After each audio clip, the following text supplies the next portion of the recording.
Hey everybody, welcome on our channel. In this video we are gonna see, what if Naruto got harem with Hestia, Hecate Melinoe and Thalia. Part 2. If you are new on the channel, don't forget to subscribe our channel and like the video too. So without wasting any more time, let's start the story. I'm back. I know it's been a while, but I finally got in the spirit to write something, and I'm not willing to update reading lunar eclipse right now, so this one out.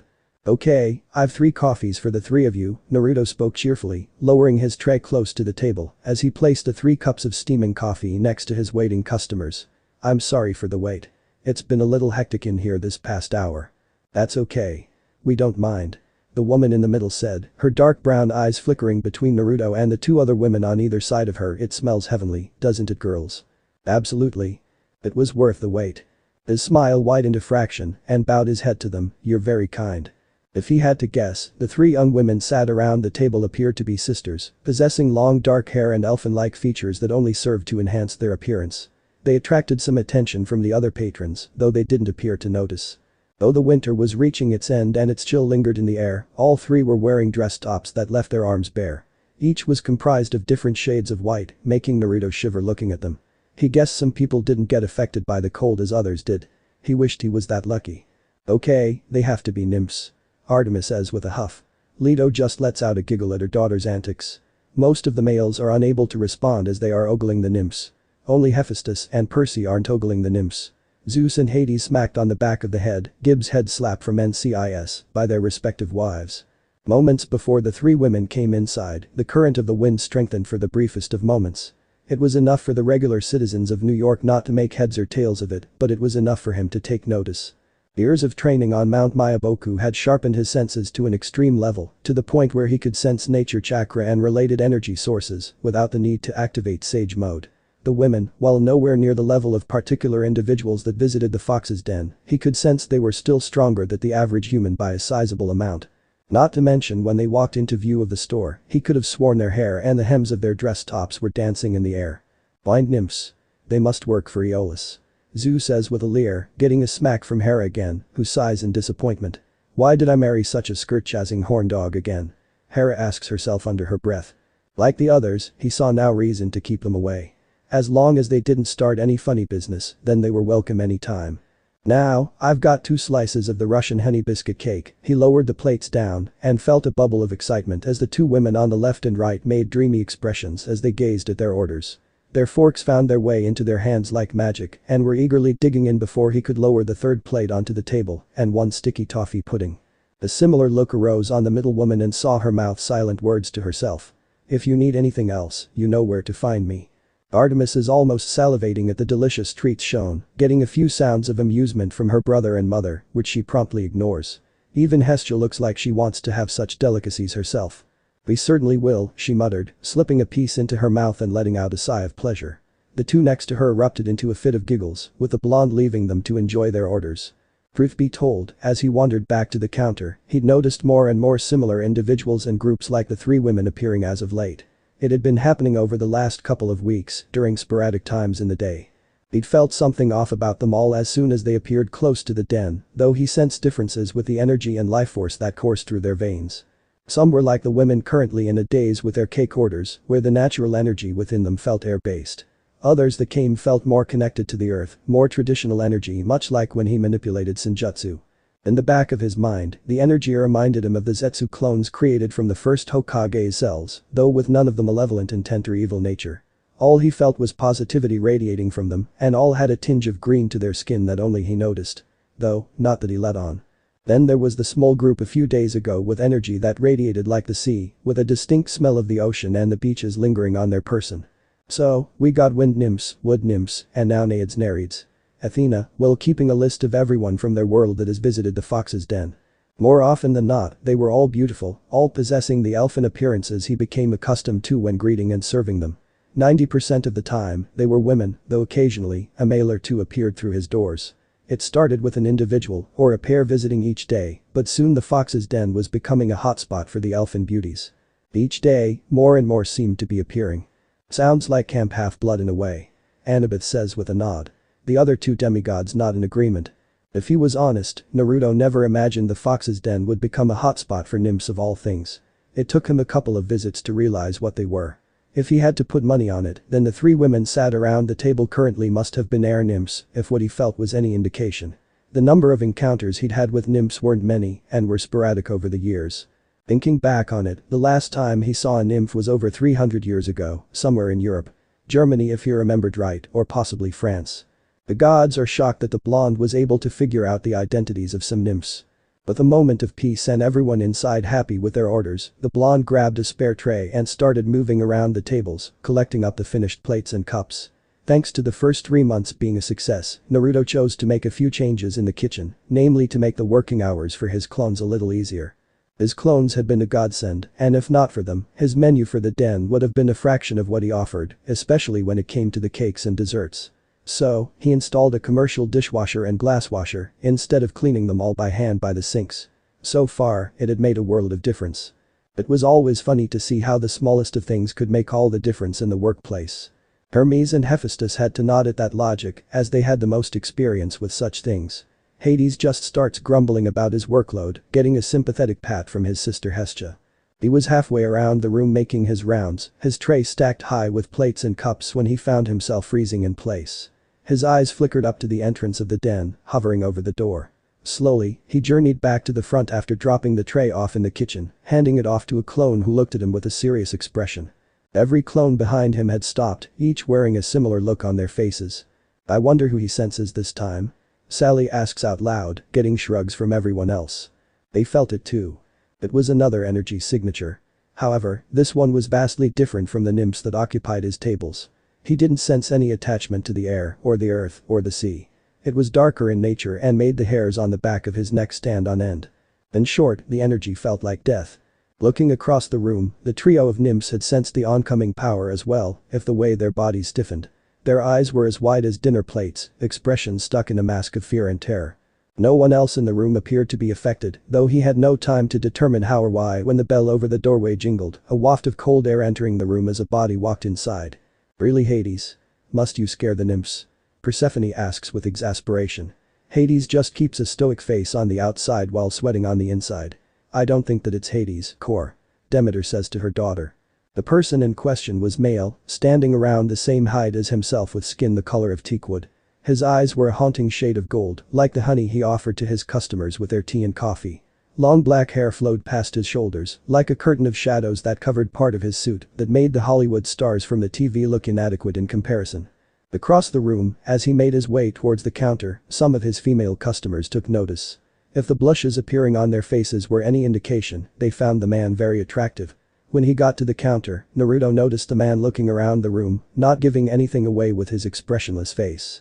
Must be Thanatos. Hades said with a smirk in appreciation of his faithful lieutenant. Melinoe just huffs at the appearance of the god. The man made him feel a little on edge, though outwardly he didn't show it. Anyone that gave off a sense of death needed to be closely watched, especially around so many civilians who were none the wiser. He looked at the 3 nymphs out of the corner of his eye, though he noticed the man briefly look their way as well. All 3 visibly gulped and to Naruto's surprise, gave the man a short curtsy, despite being sat down. Those nymphs certainly know to respect a god, even though he's a minor god. Zeus says with a little ego in his voice only to be smacked by Hera. Just who is this guy? He thought before putting on a smile. Welcome to the Fox's Den. Naruto welcomed, ending the silence and catching the man's attention.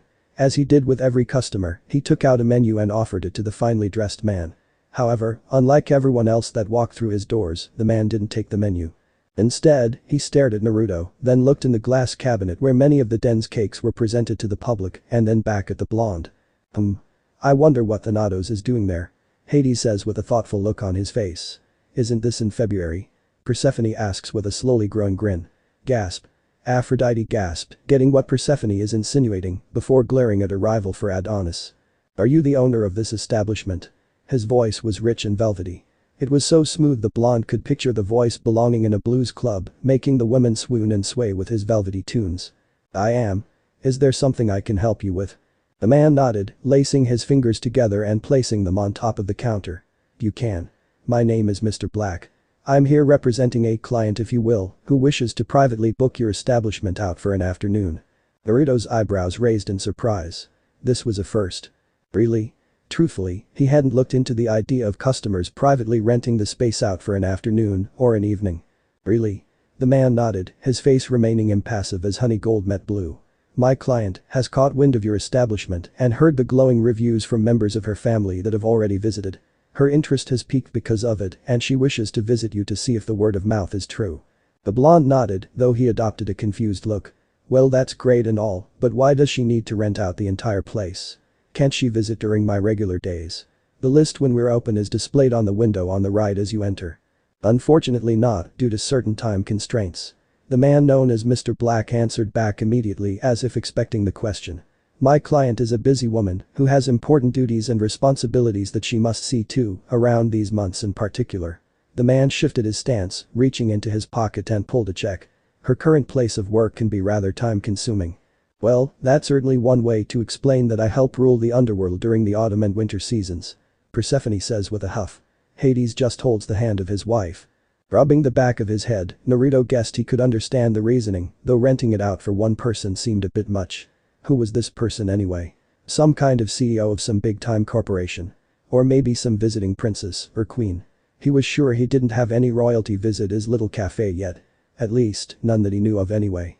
Not to mention, if this guy who sensed like death was working for someone, did that mean the woman he was referring to also carried around the same kind of feeling? In a way, I do. Persephone says with a small frown before snuggling into her husband's side. Hades just has a small smile while holding his wife close. Humming to himself and tapping his fingers against the counter, Mr. Black patiently waited for Naruto to speak. So it's one person renting the place out. Am I getting that right? I'll be catering to one person if I accept. Do. Her husband will be coming with her. The blonde sighed as the picture forming in his mind became clearer. Okay, I guess that makes sense.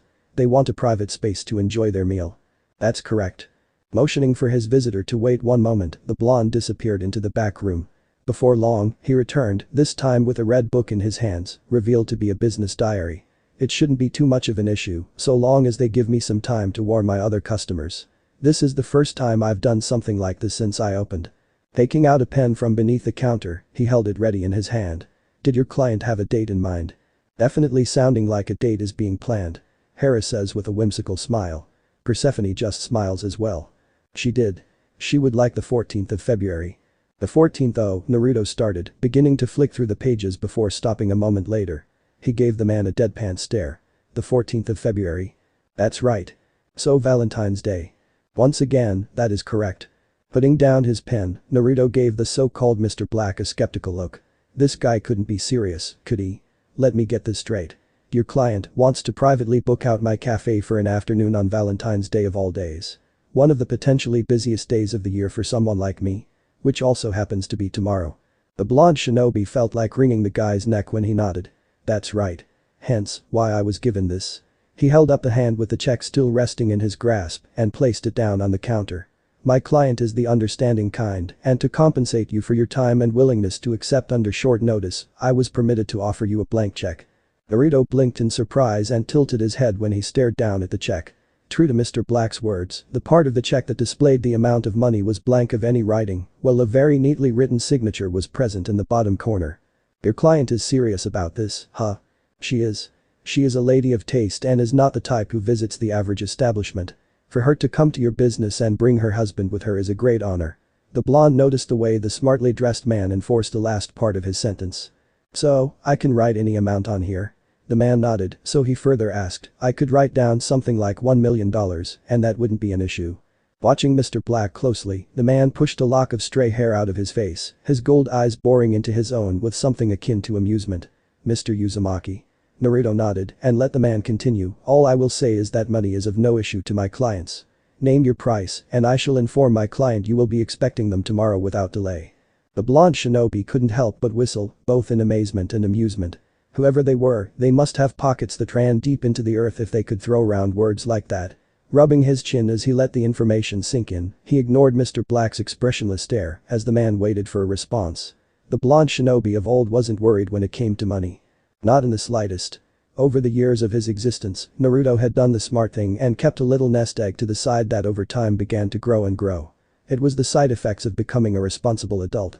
Oh, the expenses that I have to deal with to keep my domain in check. Hades grumbles while both Hestia and Persephone just pat his back and hold his hand respectively. Even Hecate and Melinoe frown at the hard work and expenses that are needed to rule the underworld. When his decision to come to New York and set up shop was decided, he dipped into that nest egg and got everything he would need with it. His home, the fox's den. All the appliances and furniture. Not to mention all his ingredients. If he was honest, when everything was added up, it hadn't broken the tip of the iceberg of the fortune he was sitting on. He rarely touched it and had it all hidden away in a location only he was aware of. Everything he made from the fox's den went into a bank account he set up before arriving. He couldn't look too suspicious. Smart. Hermes had to praise with a nod. Most of the other gods who have experience in the business world nod in agreement. Then again, I am running a business and that's a whole afternoon of revenue not coming my way. $1 million is too much, even if their pockets are too deep to make sense of. He didn't want to appear too greedy, but if they were offering a chance to fill his wallet then why not? He wouldn't go too overboard. $10,000 and you have yourself a deal. Seemed like a fair ask. Hiding his surprise, he watched as Mr. Black didn't bat an eyelash and pulled out a fancy-looking modeling pen from his inside pocket. Is that made of real gold? How fancy are these people? Scribbling the amount on the check, Mr. Black looked him dead in the eye, the check being offered to the blonde barista. Taking it and giving it a once-over, Naruto smirked at Mr. Black. I hope this doesn't bounce. That would be embarrassing after everything the man just told him. Mr. Black didn't react. He remained completely stone-faced as he replied. Trust me, Mr. Uzumaki, it won't. If you say so. Glancing at the name written on the check, he rose an eyebrow. Mrs. P. Underhill. Might I inquire what her first name is? I like to know the names of the people whose money I'm taking. Rolling his neck, a distinct pop made the mysterious Mr. Black sigh in comfort before answering. You'll get your answers tomorrow. Until then, all you need to know is that my clients will arrive tomorrow at 4 p.m. How long they will stay for, I don't know. However, I recommend that you prepare thoroughly. Mrs. Underhill is known to be demanding if the gossip she's heard about your food is anything to go by. He leaned in, with Naruto reacting by doing the same. She has a sweet tooth that puts many to shame, though can be picky. She has high expectations. Underhill. Really my love? Hades asks with a roll of his eyes, while his brothers had to laugh at the name. Persephone just smiles at her husband. Is that right? Naruto rubbed his chin, a thoughtful expression sweeping over him. If she had high expectations, then he would need to pull a few rabbits out of his hat. As confident as he was that his menu would knock their socks off, he could prepare some special dishes for his guests. If they were willing to part with $10,000, then he was going to give them their money's worth. A couple of ideas were floating around. He could have a lot of fun with this. He had a few dishes in the pipeline he could test out tomorrow. Are there any dietary restrictions I should know about? We don't have food allergies. All the gods and the one titan shouted at once. The 3 demigods and 1 mortal just grumble about the unfairness of that. None. Any preferences I should know about? Again, Mr. Black shook his head. Well, that made things easy. Alright then. In that case, you have yourself a deal. The blonde extended his hand to the man. Tell Mr. and Mrs. Underhill I'll have some specials whipped up just for them. I'll make sure they get their money's worth. It took a few moments of silence before Mr. Black reciprocated. The man had a firm handshake and Naruto couldn't help noticing how cold the man's hands were. They felt like ice cubes. I'll pass on the message. Nodding, the blonde pocketed the check. Before the man left, he spoke up again. Can I get you anything before you go? Mr. Black was prepared to turn around and leave at a moment's notice, but he couldn't deny the smell radiating from the fox's den was heavenly. He looked across the room, ignoring the shivering forms of the nymphs, and looks at what some of the mortals were eating and drinking. He hadn't visited a cafe in the mortal world in decades.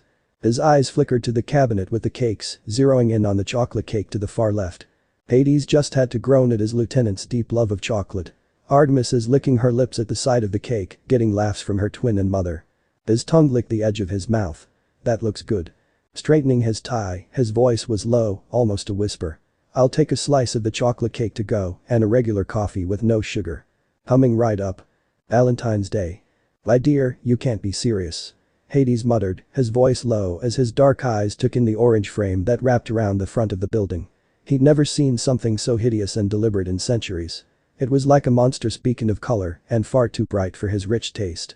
Being in an environment where the brightest colors were the glowing crimsons and dark yellows that emanated from the rivers of lava that ran through the underworld, he could say that if he ever found something that sickly shade of orange anywhere near his home, he would send it deep into Tartarus. It would never see the light of day again if he had his way. Who in their right mind would paint the front of their business orange? Does that mean you would cast me deep into Tartarus, brother? Hestia asks with a pout as the fire she creates is the same as the color of the front of the fox's den. Hades vehemently shakes his head in the negative, getting a smile and a hug from his eldest sister. Standing on his left, his wife of nearly 5,000 years, nearly 5 millennia, stood in all her outstanding beauty and glory, an array of shopping bags of all shapes and sizes in her grasp. Persephone was as beautiful as the day he first laid eyes on her, more so than that pesky love goddess in his opinion. The shining flower of the underworld, her very presence brought out a side of the eldest son of Kronos that few would get to see. When it was time to separate and her time came to return to Olympus, it was like the joy and happiness she brought with her would evaporate, leaving nothing but his dark thoughts and the ever-present wails of those within the fields of punishment. Is that why you have demigods, my love? Persephone asks with a frown. Hades just nods with a look of regret on his face, before Persephone just grabs his hand in hers. He felt his wife lean into him, the top of her head barely coming up to his shoulder. Even wearing those ludicrous heeled boots she chose to wear on their outings into the mortal world, he towered over her as he did with most people. He didn't show it, but he was disappointed she wasn't wearing the black dress she frequently wore whilst in the underworld. The one that billowed around her body like smoke and gave off an aura of mystery. Millennia on from the day they married and his wife was still capable of making his godly itcher boil with desire. Better room you two. Melinoe gags, not wanting to hear her parents be all lovey-dovey with each other. Pesky, I'm not pesky. Aphrodite screeches in denial. Denial isn't just a river in Egypt, Dite. Apollo says with a grin. Don't be a bore, Hades. There's nothing wrong with adding a splash of color to an otherwise dull palette. A snort came out of Hades. Persephone, a splash of color is painting a window frame red or a letterbox a shade of blue.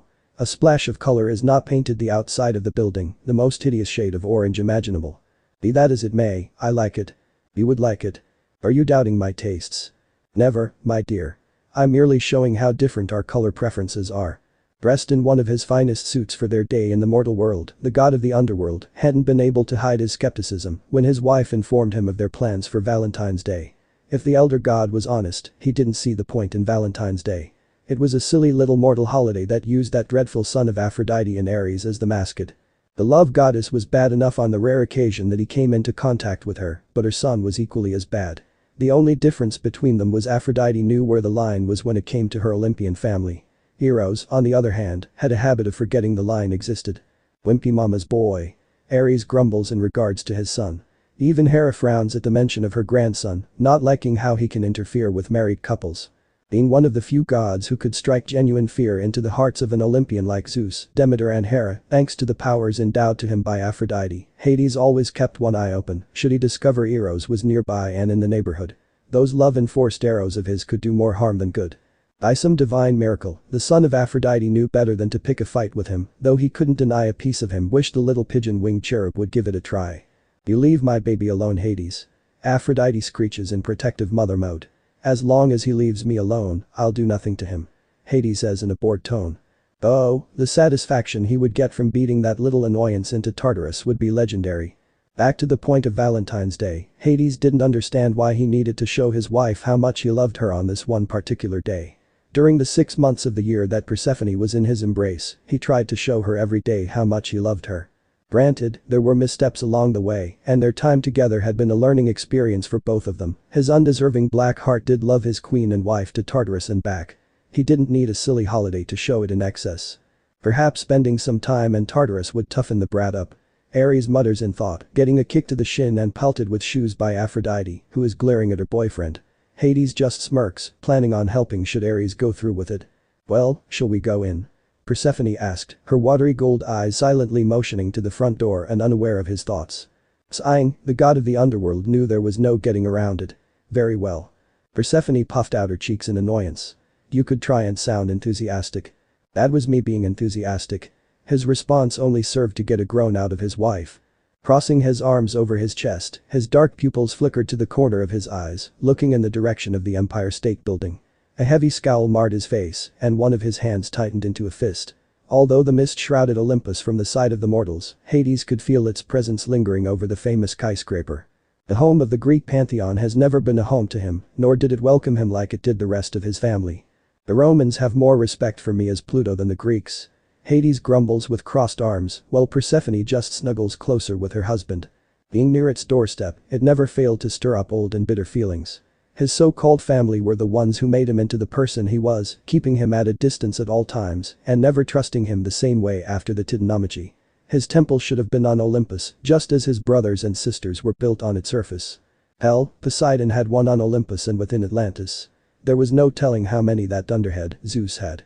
The point was, he helped build Olympus into what it was and should have been recognized for that like the rest of them. I still trust you, Hades. Hestia says with a smile. Hades just gives a small smile in return, while Hestia gives her other brothers and sisters a pouty look at their childish antics. Why couldn't they have gone to another city? Before Hades could let his thoughts begin running away, the petite and smooth hand of his wife laced through his fingers. The contact was enough to halt those thoughts. Stop thinking about them. I wasn't. He didn't fight her grip as she pried his hand away from his crossed arms. Yes, you were. A pang of sympathy ran through Persephone's chest. The goddess of spring had learned the telltale signs of her husband over the millennia. She knew something was bothering him like a pit in her stomach. I know you don't like being so close to Olympus and it stirs up old feelings and grudges, but we've had a nice day out so far, haven't we? It took a moment, but Hades gave a short nod. Good, I'm glad. Let's not spoil it with ill feelings. I know my husband so well. Persephone says with a smile. I just wish I was the same with mine. I'm sure that Amphitrite would feel the same if she was here too. Hera says with a scowl towards her husband. His expression softened. It's not that I haven't enjoyed our time today. I have enjoyed it, I promise. He gave her hand a light squeeze and felt the corners of his mouth twitch up when she smiled at the gesture. I don't see why we couldn't have gone somewhere else. California. Boston. Even Miami would have been a welcome change. The essence of my siblings and Zeus's ilk can be sensed all across New York. I'm surprised we haven't run into one of them yet. I like Miami. Poseidon says with a small pout. Apollo just nods with a big grin on his face. A sigh escaping her lips, Persephone dropped her bags and laced her arms around her husband's neck. The gesture was enough to feel Hades lean his body into her, embracing in the warmth she provided. Despite the size difference in their appearance, the queen of the underworld proved she was stronger than she looked. Today is all about us. Don't make it about them. Hades stayed silent for a couple of moments, letting her words sink in. I know, and I'll try. No try. Do or do not do. Apollo says in a Yoda-like tone. This got some laughter from the demigods and the more immature gods. That's all I ask. Standing on her tiptoes, Persephone laid a gentle kiss on her husband's pale cheek. Put them out of your mind and enjoy this place with me. I've heard great things about it. Even Thanatos told me how much he enjoyed the food here. The crumbs from his chocolate cake were still on the corner of his lips when he came to confirm the reservation. I guess if Thanatos enjoyed it, then it's worth a try. Hades admitted. Like most of the gods and goddesses of his ever-expanding godly family, his lieutenant was a picky eater and like himself, had a rich taste when it came to mortal cuisine. If Thanatos enjoyed what he ate, then it couldn't have been awful. Though, he was still skeptical about the kind of man that painted part of a building orange. Lead the way, my love. Persephone beamed at Hades, the twitching of his lips strengthening until a small smile graced his often scowling face. Pushing the door open, the sound of the bell rang as they entered. Like their fellow immortals, a wave of warmth shrouded over them, and Hades watched as his wife visibly relaxed, and together they took in the room. The rich smell of coffee laced the air, reminding him of the mornings his wife would wake him up with his favorite blend of coffee. The room was bigger than either of them expected, with tables and chairs pushed to each side, with one singular table with two chairs sat in the middle of the room. "Aw, this Naruto redecorated just for the two of you." Aphrodite squealed out. Everyone else just held their ears in pain. "You must be the Underhills." Both sets of eyes gazed over to the counter, where the patiently waiting owner was stood. The Underhills. Hades thought, rolling his eyes at the surname Persephone had given them. His wife loved coming up with new aliases for them during matters like this. Walking out from behind the counter, Naruto extended his hand to Hades, a pleasant smile on his face as greeted the pair of immortals. "My name's Naruto Uzumaki, the owner of the Fox's Den. First things first, I would like to thank you for taking an interest in my humble establishment. When your representative came by yesterday, I hardly believed it. I thought he was joking at first, but I can see he was telling the truth. It's nice to meet you both." Shaking his hand, Hades noted the firm grip the blonde gave him and felt his wife step forward and offer her hand. Instead of shaking her hand though, Naruto gently took her hand into his own and placed a gentle kiss to her knuckles. The act was enough for Persephone to widen her smile. She liked a mortal with manners. He's very easy on the eyes too. Persephone thought. A handsome face and a very nice body if the way his clothes tighten on his body is any indication. She was no Aphrodite, but she could window shop from time to time. "You're most welcome and I'm happy you accepted my offer." I'm sorry for the short notice, but the news doesn't tend to travel to our neck of the woods until much later, though I've heard nothing but good things about this place. If he had told Thanatos no, then Persephone planned on having him wrapped up in the mist and make it happen either way. I'm Penelope Underhill, and this is my husband, Hank Underhill. Little bit of a King of the Hill reference there. Apollo says with a grin. This god eye rolls from the rest of the gods. Persephone promptly ignored the look her husband was giving her. Well, come over and take a seat. Reaching behind the counter, he pulled out 2 menus and offered them to the pair of gods. Make yourself comfortable, and I'll give you a couple of minutes to look at the menu. He motioned to their table. Also, just so you're aware, I've got some specials of the day prepared for you both. Think of it as my way of ensuring you get your money's worth today. I'll read them out when I take your orders. Lucky. Persephone whines in regards to her other. Aphrodite and Artemis have to agree, shocking everyone else. Thank you, that sounds delightful. Persephone replied, the excitement brimming as she wondered what Naruto had prepared for them. Gently, she pulled her husband to their table, with the god of the underworld glancing at Naruto from the corner of his eyes. Making themselves comfortable and discarding her coat, Persephone eyed her husband. So? What do you think so far? The god of the underworld took notice of the excitement in his wife's voice. She looked at him expectantly. Without trying anything on the menu, I can't make any judgment yet. When his wife scowled at him, he internally sighed and made a change to his answer. It appears adequate. The place has a nice atmosphere. The rich smell of coffee is pleasing, I'll admit. As suspected, her face made a no 80. I knew you'd like it. The goddess of spring sounded very pleased with herself. There's so much to choose from in here. I'm not sure where to start. A beginning would suffice.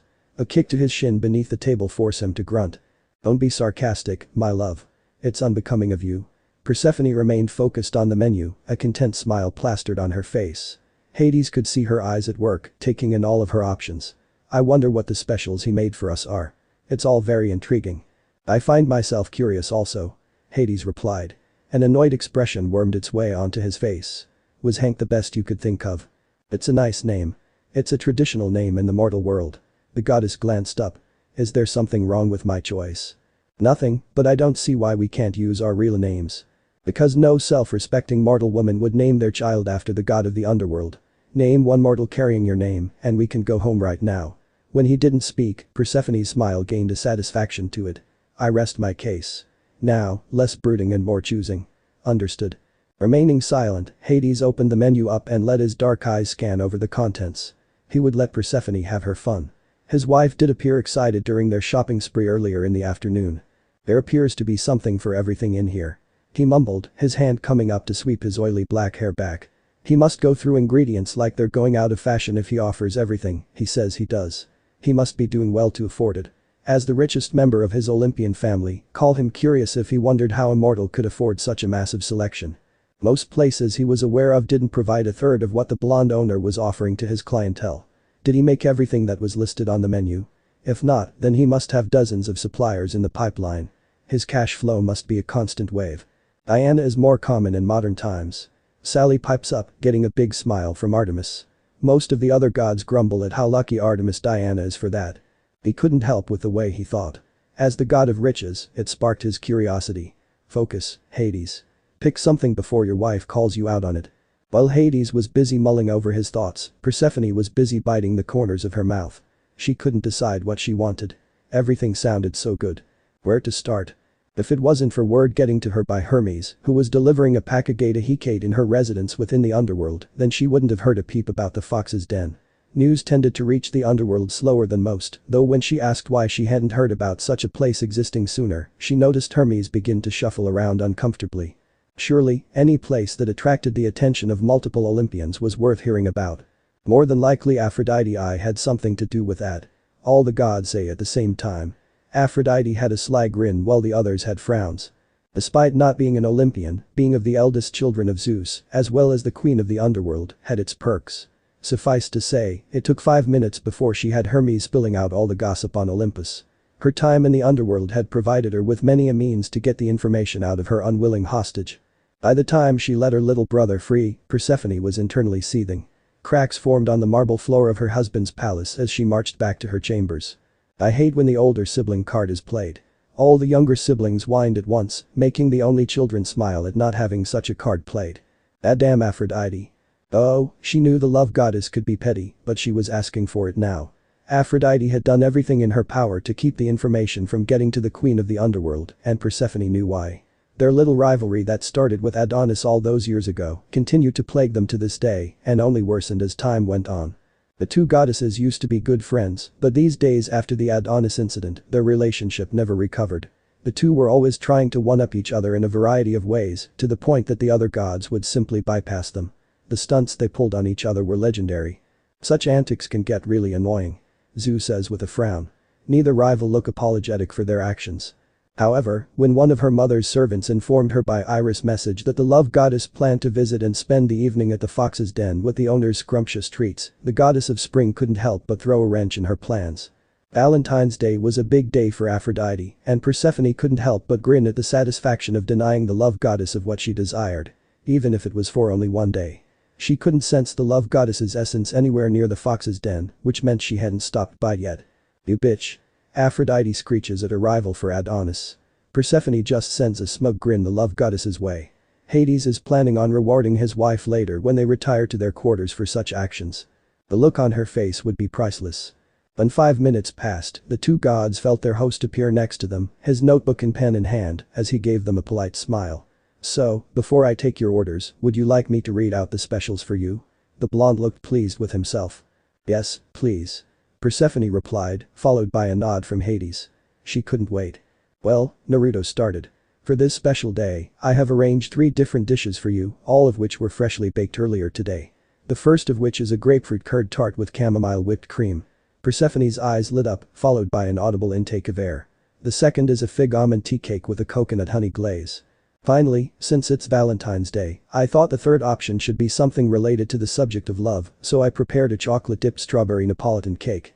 "Ooh. I want all 3. Artemis, Aphrodite, and Persephone all squeal in joy.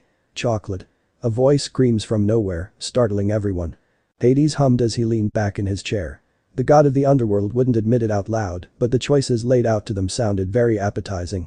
If the mortal prepared such dishes for them, and if he liked them, he would be willing to leave a generous tip for the man, despite the money already provided. Despite his reputation, Hades commended hard work and dedication. Looking at his wife, Persephone was practically bouncing in her chair, her eyes lit up like fireworks. "This is true." Hades says with a nod. "Can you say the same?" Hades asks of his family. If the dishes were half as good as the gossip suggested, then Persephone contemplated dragging the man to the underworld and having him set up shop just for her. She had a spot in mind next to her famous garden. That way, she and her husband could have their orders brought to them on the veranda overlooking the fields of asphodel. Her fellow goddesses might not be happy with the change of location, and it meant they would have to gain her husband's permission to enter his realm if they wanted to visit. The gasp. Aphrodite said while both Artemis and Athena gasped as well. Now, Persephone, there's no need to deny your sisters from getting such yummy treats." Hestia says in a teasingly scolding tone. Seeing wife's excitement, he snapped his menu shut and looked his wife square in the eye. "In that case, we'll take all 3. My wife and I will share a plate of each of your specials between us." Naruto nodded and wrote it down on his notepad.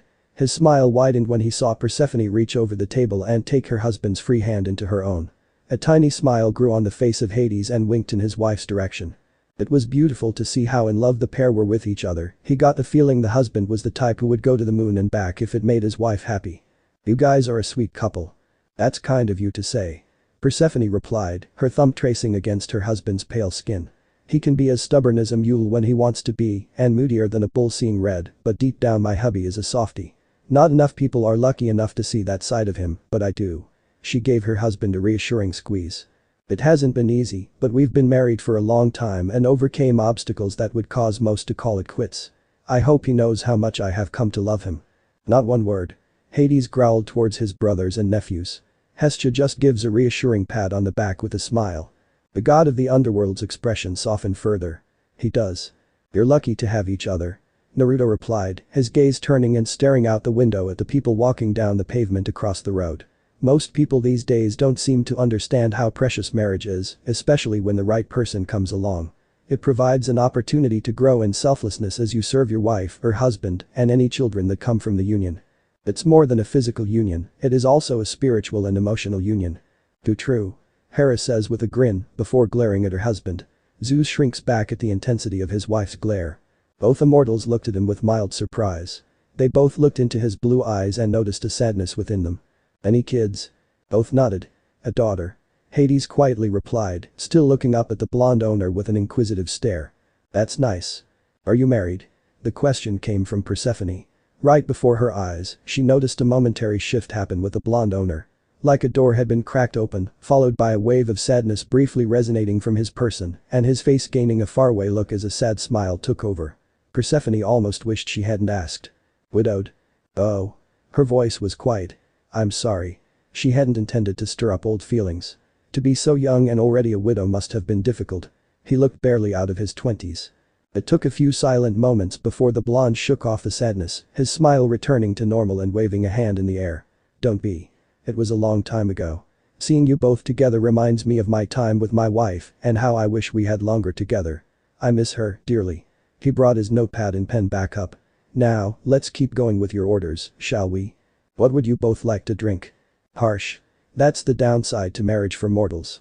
Hera said with a small frown of sadness. The others that happened to be married nod in agreement. Oh, that's right. They still had their drinks to order. Releasing her husband's hands, Persephone had a skim though the menu one last time before she confidently knew what she wanted. I would love one of your coconut and vanilla cappuccinos, please. It sounds delicious. Nodding his head, Naruto turned to Hades. Could you serve anything a little stronger? Hades asked. The hot drinks offered on the menu sounded good, but the elder god had a desire for something with an extra something in them. Stronger? In what way? Say with a little extra kick. Hades put some emphasis on the last part, and Persephone watched as an understanding occurred between the two men. Tapping his chin with his pen, Naruto made a humming sound. I get you. Normally, I wouldn't serve any alcohol in my drinks, which is why I haven't put any on the menu. Although, I could make an exception given the private setting. Did you have something in mind? Perhaps an Irish coffee? Would that be out of the question? A half grin stretched onto Naruto's face. I think you might be in luck. Naruto gave an appraising look. I like your style, Hank Underhill. Hades nodded in the blonde's direction, saying nothing about the alias. It will take a bit longer to prepare, so I hope you don't mind the wait. That's fine. The rulers of the underworld watched the blonde disappear and get their orders ready, leaving the pair to rejoin their hands across the table. He seems nice. He's alright. Hades replied. For a mortal anyway. Persephone leaned her free elbow on the table and placed her head in her palm. We should bring Melinoe with us next time. That girl doesn't leave the underworld enough. Although she rubbed tiny circles in the back of her husband's hand. It might have to wait until the fall. I'll be returning to Olympus in a few weeks. Maybe we can plan an outing for the three of us when I return in the fall. The grunt came out of Hades' mouth. He wasn't against the idea. He just didn't like hearing his wife speak about their upcoming separation for 6 months. Don't be like that. It will give us something to look forward to when I return in the autumn season. I'd like it better if you stayed with me all year round. Hades spat bitterly. If it wasn't for that overbearing idiot I'm forced to call my sister throwing a tantrum, then you would be with me always. To this day after millennia had passed, the relationship with Demeter only worsened over time. The goddess of the harvest and the seasons couldn't accept that Persephone could love someone like him. If Demeter had her way, which at one point she did, then she would lock her daughter away in a secret location only known to her and barred anyone else from their family from ever seeing her. Demeter took the term mother knows best to an extreme level, and he knew how frustrated Persephone could get with a woman who tried to control every aspect of her life. That's not true. Demeter denies vehemently. It's the truth. Apollo says meekly. Apollo is right, mother. Persephone says with a sour look on her face. You do take the expression being a mother hen to an extreme degree, sister. Hestia said as well, with Hera nodding in agreement. You're doing it again, my love. A knowing look crossed over her face before the goddess stood up from her seat. Never breaking the hold on her husband's hand, Persephone guided her chair around the table and sat next to him. You can't help yourself with forcing negative feelings to filter into your mind, can you? What am I going to do with you? You could stay with me and tell Demeter to fuck off back to the nearest wheat field. He replied, though regretted it when Persephone picked up a spoon and bopped him on the forehead with it. Ow. You might not like her, but she is still my mother, no matter how overbearing she can be. It comes from a place of love. Leaning back in her chair, she crossed one leg over the other. If you're a good husband for the rest of today and you don't allow any more negative thoughts to filter their way in, I might consider treating you later. Treating me? Reaching next to the table, Persephone pulled up one of her many shopping bags and gave it a shake in the air. Well, you were busy ogling one of the store's clerk chests. She gave him a brief look, making Hades have the decency to gulp. Though he'd been more discreet. I went and got a little something from the lingerie department. I thought I could wear it tonight. The lingerie department. Humming in confirmation, a coy smirk wove its way onto her face. Would you like me to wear them for you tonight? It comes with this little piece that leaves little to the imagination. Hands still together, Persephone could almost feel her husband's godly itcher begin to heat up at the thought. Would you like that, my love? Very much so. He'd be a fool not to follow her orders. Good. Then no more negative thoughts and you might get to see it later. Very well, my queen. Small talk broke out before the pair, time passing quicker than either realized. Before long, Naruto returned to their table, smiling at the fact Persephone was sat beside her husband and started by lowering their drinks onto the table. Both looked impressed with their drinks, noticing no spillage on the side of cups nor on the tiny plates they were settled on. The goddess of spring could smell the coconut radiating from her drink and let out a hum of delight the second her drink touched her lips. It was delicious. The coconut and the vanilla could be tasted evenly and neither overpowered the other. It was perfectly balanced. Better room, you two. Melinoe and the demigods shout at the same time. The more immature gods join in with the universal sign for gag me. Oh, that's amazing. She sunk into her husband's side without noticing Hades was still staring down at his drink. It looked good and the smell of his Irish coffee was heavenly on his sense of smell. Though, he would admit the heart that the blonde owner had decorated on the foam of his drink put him off. Don't think about it. Just enjoy it and you'll be rewarded when you get home. He was getting his treat. Bringing his drink up to his mouth, Hades found himself pleasantly surprised. It was good. No, it was better than good. It was incredible. It was so good that Hades checked whether any nectar had been added into the mix. It smelled like freshly baked cookies and tasted like dried fruits, orange peels and baking spices. It was light in body but packed a powerful punch. What whiskey did you use? Sexton's single malt Irish whiskey. Naruto replied. I keep a bottle in the office. Sometimes after I close up for the evening, I'll take a glass with me while I clean up. I'm not much of a drinker, but I like a whiskey from time to time. Hades nodded and offered his wife a sip of his drink and appeared pleased when her mouth made a tiny O shape after taking a swig. It's good, huh? It's very good. The pair didn't wait long and moments later, both were rendered awestruck as the plates of food were presented to them. Though for Hades, awestruck was his eyebrows lifting and his jaw hanging open a minuscule amount. Still, to get the reaction from the god of the underworld was a praiseworthy feat. The moody god rarely showed emotion in front of mortals. Persephone though was much more vocal and let it be known. Praiseworthy indeed. Hades says with a twitch of the lips. I wonder what my reaction is. Persephone says with a thoughtful look on her face. Oh. My. Goodness. She clapped her hands together, her tastibid salivating the longer she stared at the dishes. All three of their orders appeared baked to perfection and were beautifully decorated. This is beyond what I imagined. Thank you for saying so. Naruto replied. I hope you enjoy your orders. If there will be anything else, let me know. I'll be stationed by the counter. The blonde gave a short bow out of courtesy and left the mesmerized couple alone to enjoy their meals. Pulling out a book from the counter, he crossed a leg over his knee and sat comfortably as the two immortals enjoyed their orders. Thank you very much. Persephone whispered, her eyes never leaving the three plates. She didn't know where to start. All three looked so appealing, she was having a crisis just deciding where to begin. They look so good, but I don't know if I want to spoil the way they look.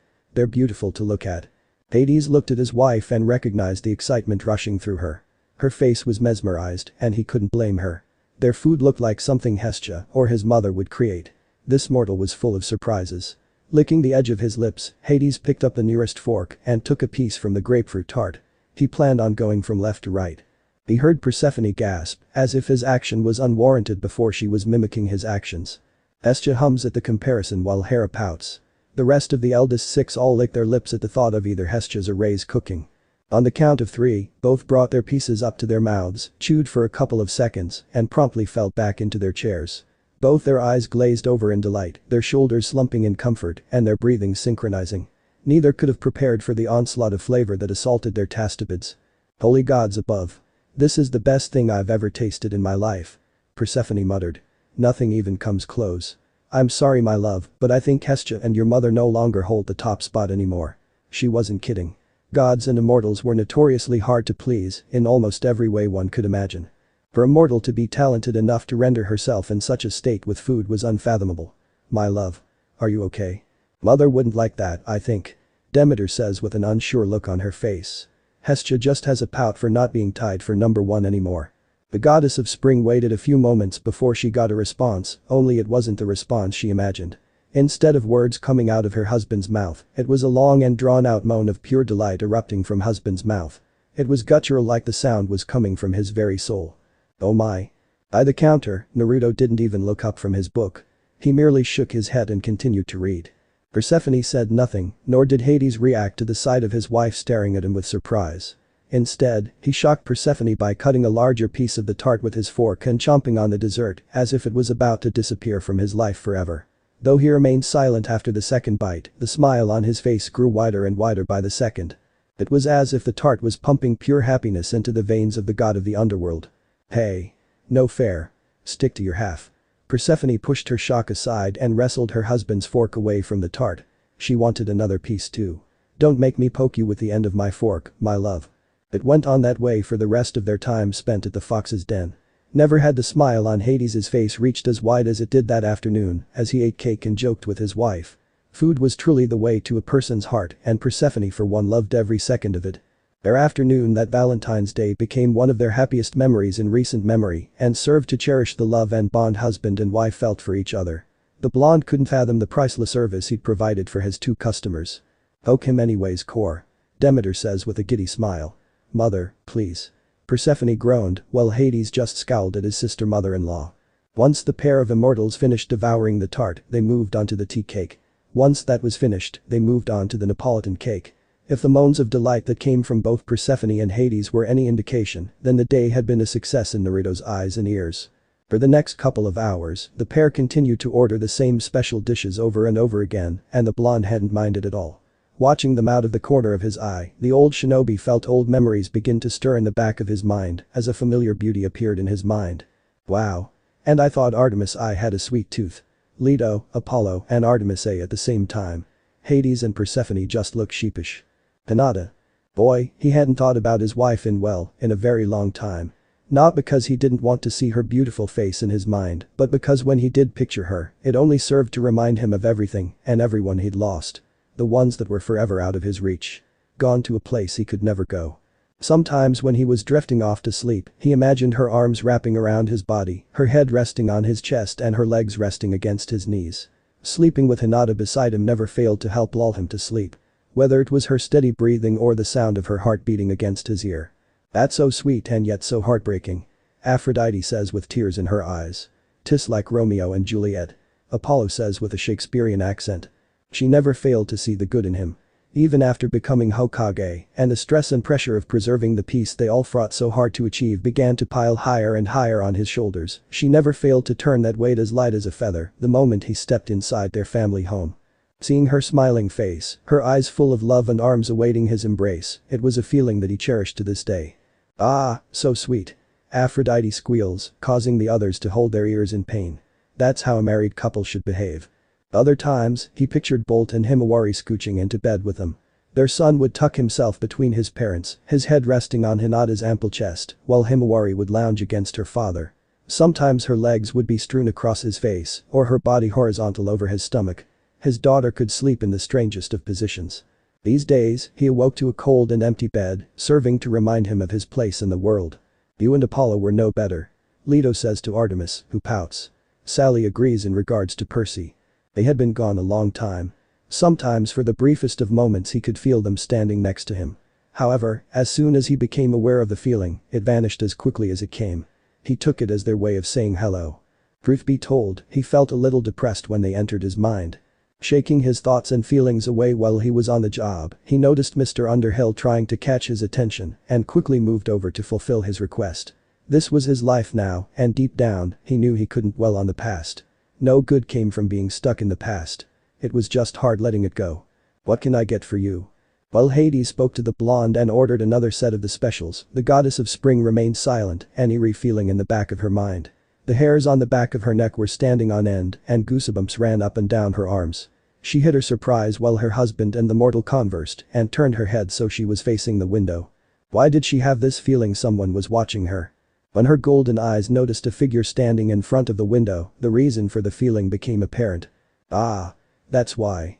Standing behind the glass and going unnoticed by the mortals dotting the street was none other than the goddess of love, stood with her arms firmly set by her sides, her eyes a torrent of angry colors as she tried to glare a hole through the back of Persephone. She sported a new look, like she often would when the two goddesses met in the spring and summertime, with blonde hair and a bob-style haircut. Looking the woman up and down, she saw Aphrodite was wearing a very expensive-looking purple dress. It left an ample amount of cleavage and would have left men and women a salivating mess.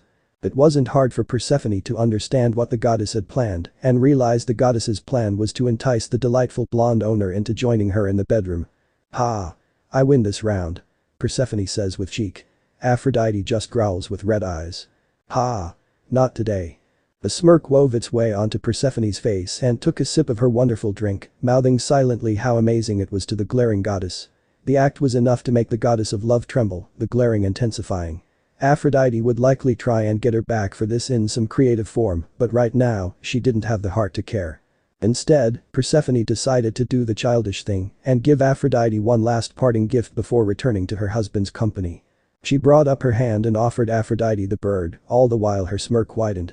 "My dear, what are you doing?" Her husband's voice brought her attention back to the table and found Hades and Naruto staring at her. The latter had his notepad and pen in his hand. "Nothing, darling. Nothing at all," she replied, adopting an innocent smile as she clasped her hands together. "Another round of everything then?" "Ha! That's a good one, Aunt Persephone," Artemis said with a giggle fit. Hades just raises an eyebrow at his wife's childish behavior. "I'm here with the next chapter of Reading Dining with Divinity. I'm happy a lot of you want Zoe brought in when the hunters visit the fox's den. Next chapter will be a break chapter, so look forward to some bonding between demigods and gods." The moment the bell rang, Naruto's face lit up as a familiar customer appeared before him. "Well, if it isn't my favorite customer." The goddess of the moon blinked in surprise at the blonde's voice. After a long and tiring couple of days training the newest members of her hunt and running them through their first ever monster hunt with little sleep, Artemis decided she needed to slip away for an hour. As always, she left her faithful lieutenant, Zoe, to keep the girls in line until she returned and have the chores completed. The three new girls, Lucy, Tracy, and Eloise showed promise, though it would be many years before they came close to acquiring the skillset their older hunters possessed. Hunters like Zoe, who had been part of the hunt for over 2,000 years, 2 millennia, and Phoebe, a daughter of Apollo who joined before even Zoe, were two of a handful of young women who grew into elite warriors after spending centuries at her side. Artemis smiles in nostalgia at that. Apollo has a sad smile at the mention of his daughter from the olden days. "My little moonflower is satisfying her sweet tooth it seems," Leto says with a teasing smile. "Mother," Artemis says with a flushed face. Like her aunt Hestia, Artemis often spent the time in a younger form. Most often it was in the form of a girl between the ages of 13 and 15, as many of her young companions tended to fluctuate between those ages. It was a method for her to bond with her hunters, particularly the younger ones who might find her adult form too intimidating and imposing. To make them feel more comfortable, she took on a form that helped them feel at ease. Most of her hunters had come to her to escape from the grasp of evil men and their dark thoughts and desires, which was why her group of maidens were women and women only. Though only a handful of men had ever earned a place in her hunt, it was exceptionally unlikely in this day and age. "Most males are driven by lust nowadays," Artemis says with a glaring frown. "I'm not," Percy says with a pout. Poseidon just sighs sadly at his other son, Orion, for betraying Artemis's trust back in the day. "That reminds me, why do you take a child form, sister?" Demeter asks Hestia, getting a flushed face in response. With some time to herself and Zoe running the hunt in her place, Artemis teleported to New York. Changing back into her adult form and adopting modern clothing rather than her hunting gear, she headed straight for her favorite spot in the city. She sent a message to Athena and asked if her sister wished to join her, but the goddess of wisdom was currently engaged in a meeting with Hephaestus. For once, she was going it alone. "I would have gladly joined you, my little moonflower," Leto says with a smile. "Mother," Artemis says with a flushed gold face. I wonder what that meeting is about," Athena says thoughtfully. Hephaestus looks intrigued as well. "Good afternoon, Naruto." "Good afternoon." He handed her a menu and led her to a table near the counter. "It's been a little while since you last visited. I was beginning to wonder if I was ever going to see you again." One of his hands dug into his pockets. "Your sister not with you today?" "I've been busy of sorts these last few weeks. Out of state," she explained. "This is my first time back in the city in over a month." Her most recent hunts had taken her across the North American continent, hunting creatures and monsters big and small, with the aid of her hunters. One of the aspects of hunting monsters she always found exhilarating was never knowing how long each hunt was going to take. Some hunts could take no longer than a couple hours.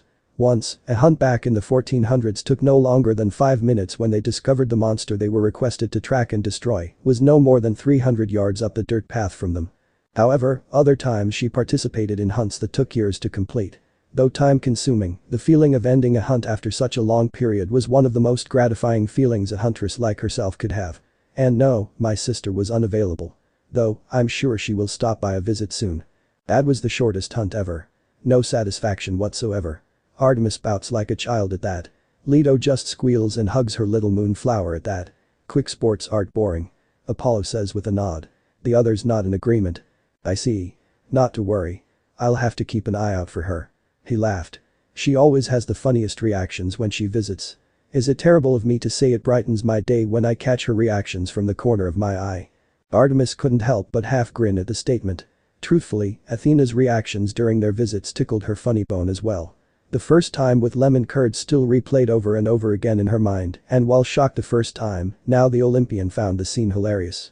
Athena had sworn her to secrecy over that incident, but it didn't mean she couldn't use it to tease the elder goddess. Yes, it is. Athena says with a frown, pout, while sending a scathing glare to her sister Olympian, who just grins back at her. Annabeth just looks embarrassed at her mother's reactions. No, it's not, though I wouldn't mention it to her. She advised, half serious and half in humor.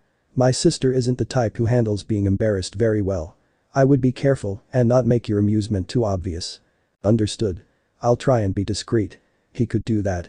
He was a ninja after all. Discreet was his middle name. See that you do.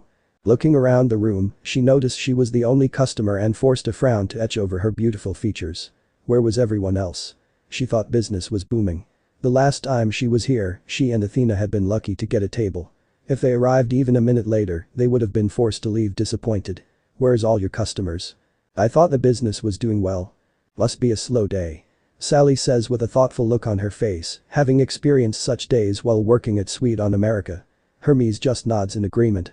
The idea that her favorite place wasn't getting the attention it deserved was ludicrous. A chuckle escaped Naruto. They were all here earlier.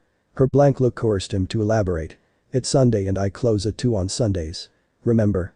The goddess of the moon had let that piece of information slip her mind. I was moments away from closing up for the day before you came in. Artemis's eyes widened a fraction. How could I forget? She looked at the clock behind the counter and read 14:05, 2:05 p.m. for those unknowledgeable about military Zulu time. In her excitement, the Olympian forgot there was a 3-hour time difference between California and New York. How foolish of me. She fought the urge to fassip him. Her excitement had gotten the better of her, and the lack of sleep from the past couple of days was catching up with her. You do get tunnel vision when you get excited, my little moonflower. Leto says with a teasing smile. Mother. Artemis says in embarrassment. It happens more when I make any sweets, Leto. Hestia says with a giggle, getting a whine from Artemis. I'll go. My apologies, for she started to say, already on her feet when the blonde owner waved his hands in the air. Another chuckle escaped him. Don't worry about it. Sit down. Sit down. Are you sure? Artemis hated being needlessly in the way, as rare of an occurrence as it was. Very. Now sit and make yourself comfortable. He replied, his voice laced with confidence. If any other male had spoken to her like that, then she would have turned him into a jackalope. However, since it was the blonde who she was developing more than a tolerance for, she would allow it. Though, he better not push his luck. She sat back down, her menu returning to her hands. Very well, but only because you insisted. Inwardly, she let out a sigh of relief. She'd been looking forward to this all day. Her sweet tooth was craving for a slice of anything she could get her hands on. The stuff she ate with the hunt was decent, but it never left her fully satisfied, especially her need for sugary baked goods. Her hunters were novices at best when it came to cooking, despite trying in the past to have Hestia give them a few pointers. Sadly, it's true. Sorry mother, but Aunt Hestia's food is the best.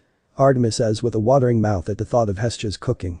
Leto just looks down in disappointment, getting a sympathetic pat on the back from Hestia. Smiling, he walked over to the door and switched the open sign to closed. He didn't want any more walk-ins. So, what can I get you? He asked. He didn't bother with his notepad and pen. He already had an idea what the auburn-haired woman was going to order. Vice versa, Artemis looked at him with a blank look while raising one of her eyebrows. Surely, he wasn't serious. I'll take my usual, please. Salted caramel hot chocolate. Of course. And the cake. Parrot, please. 2 slices. Artemis even held up 2 fingers. His smile grew wider at the cheek. Alright. I'll be with you shortly. He turned and prepared to move away, however, the goddess watched him halt mid-step. A thought crossed his mind that Naruto had been meaning to ask should he encounter her again. Can I ask you something? Artemis raised another eyebrow. As long as it's nothing personal. She liked the mortal, but she hoped he knew his boundaries. There was still time to turn him into a 4-legged critter. For his sake, he better not ask her on a date as previous foolish men tried. It didn't end well for them. Well, that depends. Do you consider asking for your name personal, lil sis? Apollo asks with a cheeky grin. Artemis just swats at Apollo lightly while Leto giggles at her children's antics. Even Zeus has a small fond smile at his children's antics. The others, minus Ali, just roll their eyes at the twins' antics. To her surprise, Naruto caught onto her thoughts and shook his head. It's nothing like that. Cross my heart. He motioned a cross shape over his chest. It's something I've been wondering and meaning to ask you since your first visit. When Artemis motioned for him to continue, he asked his question. What's your name? See? He just wanted to know your name, lil sis. Apollo says, still with a cheeky grin. Athena looks embarrassed for not giving her name from the first chapter when she and Artemis first visited. Artemis blinked in surprise. That wasn't the question she was expecting. My name? The blonde nodded. Yeah, your name. I've wanted to ask since you almost cleaned me out of carrot cake on your first visit. You and your sister have become regular faces around here, but I still don't know your name. I'd like to rectify that if you let me. His smile returned and he gave a light shrug. You don't have to, but I wouldn't mind knowing the name of my favorite customer. Aw. You're his favorite customer. I'm so jealous. Aphrodite says with a pout. Artemis just has a smug grin towards her rival. The goddess hummed in thought. She sensed no ill will in his voice, and his posture was calm and relaxed. If he was up to something, he hid it well. Though some men were known to have the uncanny ability to hide their true selves behind a mask or facade of a false persona. However, the moon goddess liked to think she was a good judge of character, and thus far the blonde owner had yet to give her a reason to think he was up to no good. He didn't strike her as the type who would possess evil thoughts of that nature. So far, he had proven himself to be a decent man, whose primary concern was keeping his business running and showing kindness and good food to his customers. One thing you should know about Naruto Uzumaki. He never has any perverted thoughts, even with his own wife. Scheffinator says, reminding the group that he is there. Artemis just smiles at the thought of a decent male who didn't think with their lower head. Leaning back in her chair, she gave a small nod. I don't see any harm in it. My name is Artemis. Naruto's smile widened and let out a hum. Artemis. He repeated the name a couple of times. He liked the way it rolled off the tongue. That's a beautiful name. You're named after a goddess, you know. Artemis fought the urge to smirk. Instead, she wore a little smile that few male mortals got to see. I know. Since my family is Greek, they felt it was appropriate for me to have a Greek name. What could be better than being named after a goddess? Not much, I guess. He chuckled. Indeed. Do you know much about Greek mythology? It's not a subject people study much these days. It's a rare following. The blonde owner nodded.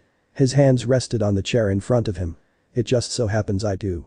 I learned a lot during my time in Greece, as I mentioned the day we met. It wasn't just the language and the food I studied but the whole mythos that surrounded ancient Greece. I visited a lot of the old sites like you would do in a country with such a rich history. He thought back to the days he traveled around and thought back to one of his many visits to the old country. I visited the Acropolis in Athens, the ancient Delphi, Meteora, Epidaurus, and ancient Olympia.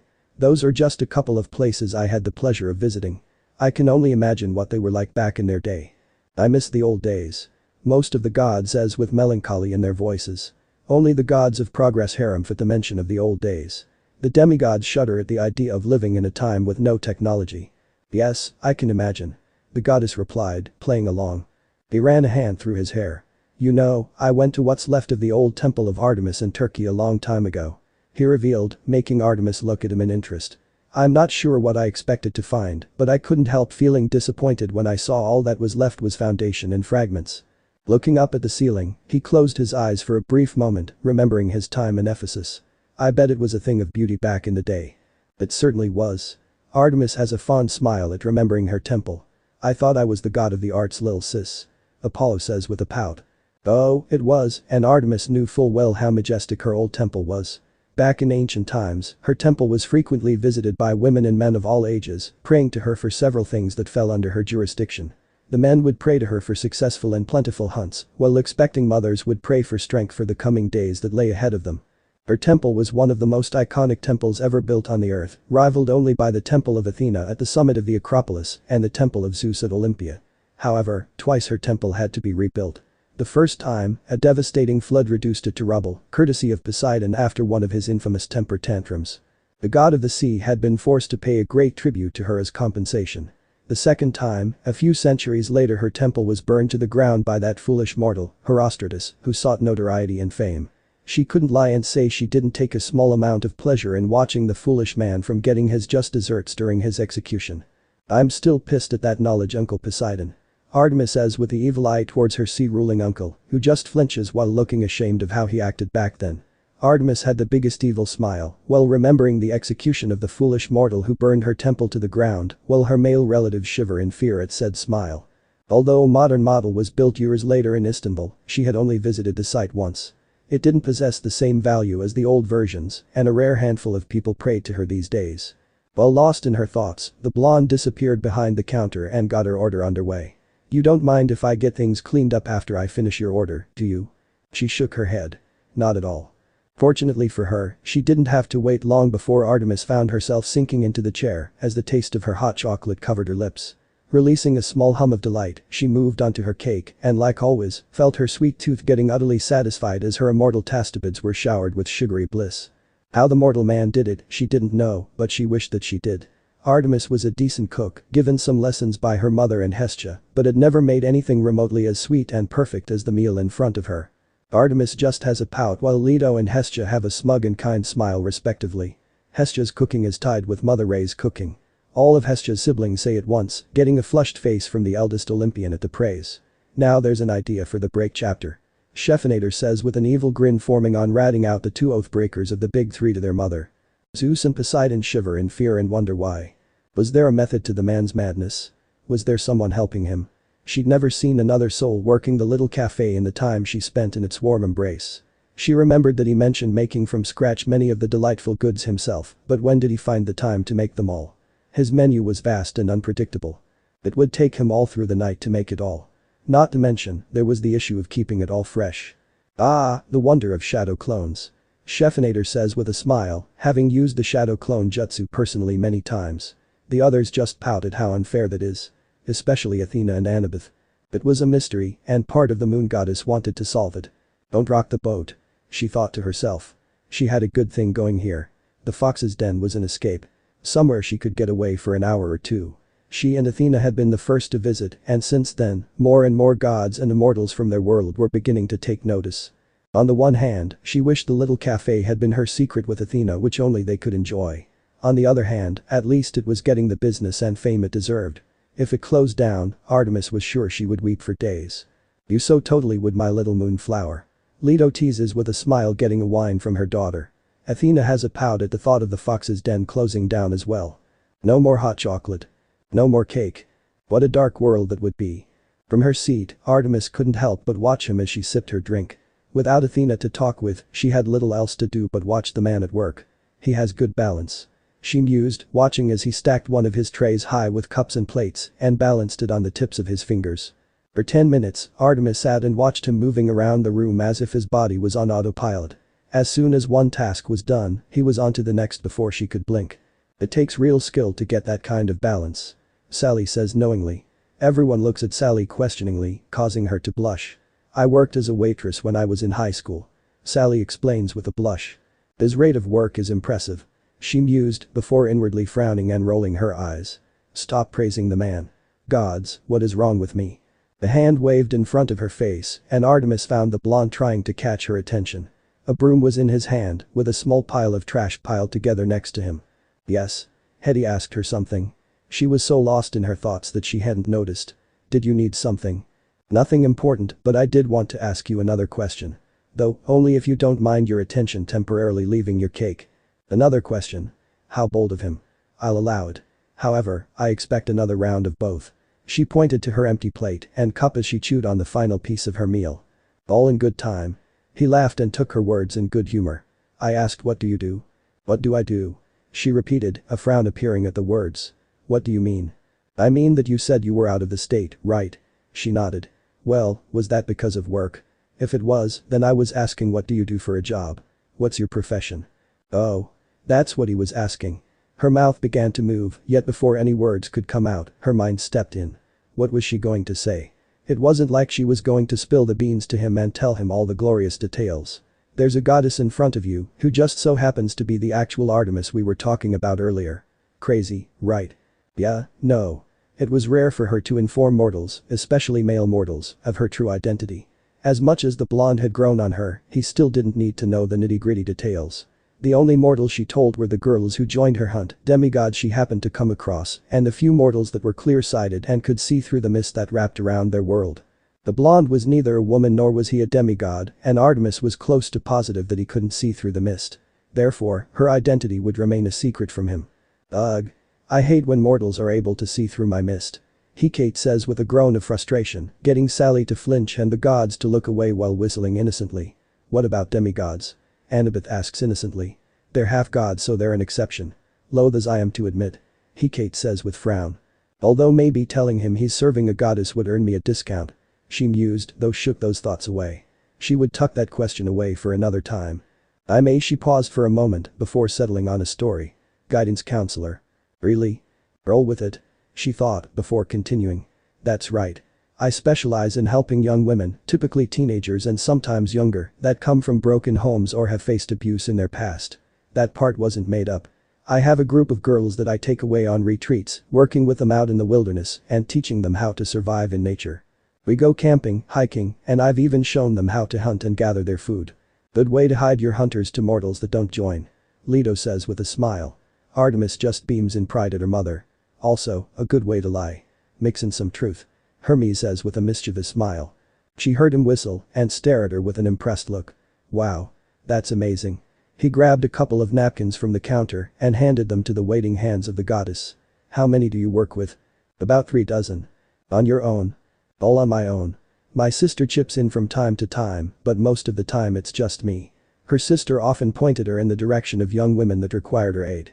Some of Athena's past daughters were once members of the hunt, though none currently existed within the group. Does that surprise you? She watched and gauged his reaction and felt a stroke of relief when he shook his head. It doesn't. To be honest, I'm not surprised at all. She stared at him curiously. Oh? And why is that? His expression turned thoughtful. I'm not sure why and I can't explain it well, but when I saw you the first time you visited, I had this feeling in the pit of my stomach that you were someone who liked taking care of people. Oh? That surprised her to hear. She leaned forward, inwardly urging him to continue. She wanted to hear more. There's something about you that makes me believe you're someone who has seen bad things happen to people. Maybe you've had bad experiences in the past, or maybe you haven't. That's not my place to ask. He gave her a look, indicating he wasn't going to push that subject with her. Either way, you have this energy about you. It's comforting and warm, and I felt it the first day you walked through that door. He nodded over to the door and smiled. I think you're someone who wants to shield people, in this case, young girls, and gives them something to strive for. You don't want them to lose themselves down a dark path because of the abuse they've suffered, so you take them into a safe environment and you teach them how to survive. You teach them how to be strong. Everyone, except Scheffinator, is shocked at the blonde's explanation. My little moonflower, if you do decide to pursue this blonde in a relationship, then I approve. Leto says still shocked. Artemis is too shocked to respond. Damn. That's just like that blonde knucklehead. Scheffinator says with an impressed whistle. He leaned on the broom and his smile widened. I've met a lot of people and I've met some who have done awful things to others. Going across the world opens up a box that can't ever be closed. Sadly, I've come to realize some people can only be described as awful, misguided and cruel. They inflict pain onto other people for reasons that make no sense. Women, in particular, tend to get the short end of the stick every time and end up suffering at the hands of both men and their fellow women. Whether it be physical abuse, mental abuse, or any kind of abuse for that matter, no one should have to go through those kinds of horrors. The quote Michael Caine from The Dark Knight, some people just want to watch the world burn. Scheffinator says getting nods from everyone. Sally and Percy just looked defeated while thinking about the abuse they suffered at the hands of Gabe. There was a brightness to his blue eyes when he looked at her. Knowing that young women have someone like you in their corner, someone who fights for them and shows them kindness and a helping hand, it proves my assumption about you was correct. He went back to his cleaning, though not before saying. By the way, your meal's on the house today. Think of it as my way of saying thank you. He's going to regret that. Artemis says with an evil grin. Said grin causes the males to all shiver in fear. Returning to his work, the face Artemis sent his way went unnoticed. The goddess of the moon could do little but stare silently at the blonde, her crumb-covered mouth partially open as she gawked at him. This man continued to baffle her. She was 4,593 years old, and she could say with all certainty she had never been praised by a male mortal in such a way before. One that wasn't a demigod or had any connection to their Olympian family. Even Zeus, who doted on her and Athena like they were still small goddesses he could pick up and lift onto his shoulders, had never praised her for her work in such a form. It was always something regarding her skill as a warrior, and never as a nurturer. People forgot, and she included her family in that category, that she was more than just the goddess of the hunt and the moon. She was also the patron of young women and children, and held divine authority over childbirth alongside her sister, Ilithyia, thanks in part for delivering her twin Apollo from their mother. Undeniable proof that I'm the older sibling, my little brother. Artemis says with a smug grin towards Apollo, who just harems while Leto just giggles in amusement. You do dote on all of your immortal daughters, baby bro. Poseidon teases to Zeus. And you don't? Zeus asks in reply. Touché. Poseidon says. Idiots. Hades just says, getting glares from his brothers in return. She could be nurturing and loving. She didn't have children of her own out of choice early in her life, but she showed compassion and kindness to children of both genders, regardless of the sins of the parents. Her hunters could attest to that. This man, he was confusing her. The first time they met and he surprised her behind the counter, she thought he was like all the rest. She thought he would be beepy, arrogant or overconfident with his talents as a chef. The rest of the world would be if they possessed a tenth of his culinary talent. However, Artemis was pleased that she had listened to Athena and given him a chance to prove himself to be unlike the others. He was confident, but not overly so. He took compliments with grace and no shortage of embarrassment, and his sunny disposition and kindness had wormed its way into the good graces of many of her family members. I show compassion to boys under the age of 13. Once they reach 13, I lump them with other males. 13 is when hormones begin to kick in and boys start to think with their lower heads instead. Artemis says, giving the stink eye to anyone who would doubt her. Most males become perverts once they reach puberty. Naruto is one of the few exceptions to that. Scheffinator says with a sagely nod. He was a good one. Artemis had come to that realization. You don't have to do that. She replied. She watched him blink. I know I don't have to. He looked up from the floor and smiled in her direction. But I want to. She was prepared to argue her point but stopped when he sent her a light scolding expression. Take the offer. I'm only offering it today. Use this chance wisely. There was a hint of a challenge in his tone. The goddess huffed and crossed her arms. Beneath a table, her foot tapped against the floor in mild annoyance. Fine then. If he was serious about her not paying, then she was going to take advantage of his kind offer. She hoped he was ready because her sweet tooth was already returning in force. His kindness would be his downfall because she planned on upping her appetite to the next level. Artemis giggled maniacally, scaring many of her family.